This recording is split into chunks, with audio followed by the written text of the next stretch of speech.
Hello, I'm going to be reading Inspired Evidence, and I actually missed reading yesterday because I was traveling and I was at the airport and the plane got delayed and yada yada yada. But anyhow, I'm back home safe and sound, and I'm going to make up for it and read yesterday's reading and today's. So yesterday was inspired by biology, and today it says it's inspired by Christian truth. So let me start reading yesterday's August 11 devotional reading. It starts like this. As the American alligator glides toward its prey, he makes no sound, only a few ripples on the water's surface. The gator appears to be a floating log, unassuming until it lunges with agility and speed to catch his prey. This predator is designed for survival in swampy waters. His eyes, nose, and ear slits are on the top of his head, allowing most of his body to remain submerged. When he plunges into the water, the nose and ear slits are designed to close, keeping the water out. To find his prey underwater, an alligator has built-in goggles, clear nictitating membranes that cover his eyes. To aid in hunting, gators have sensory pits along their jaws that allow them to pick up the slightest disturbance in the water. When he drags his prey under the water, why doesn't the water flood into the gator's throat, causing him to choke? Because he has been designed with a special valve at the back of his throat that allows him to open his mouth and eat his food underwater without choking. Once the prey is eaten, the alligator needs to digest it. Digestion requires the input of heat energy, and alligators rely on heat from the sun to digest their food.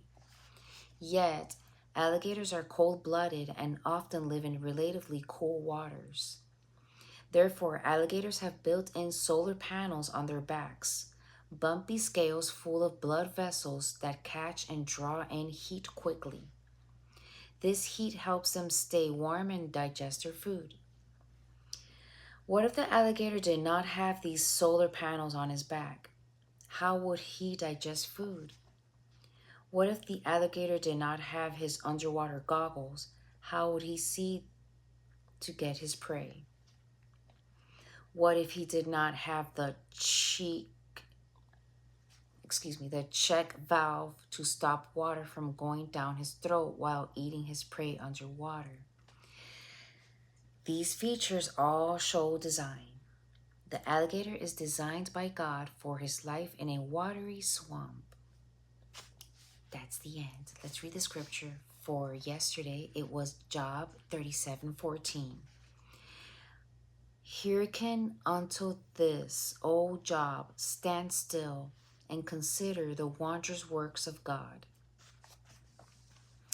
Now let's read today's devotional, which is inspired by Christian truth, which is today, August 12th. Empirical sciences are those branches of science which can be described and tested by mathematical equations.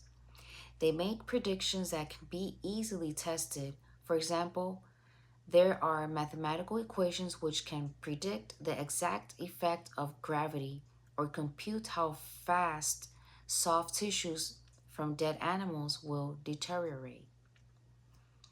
Paleontology, evolution, and creation are not empirical sciences. They are scientific disciplines which make observations from the physical world and place these observations into a philosophical framework in order to understand the significance of these observations. Although evolution has been equated with the laws of gravity and commonly referred to as a fact and the foundation of biology, these claims are intellectually dishonest. What mathematical formula shows the speed at which one animal is turning into a completely different type? What equation shows the type of evolutionary change that is about to happen?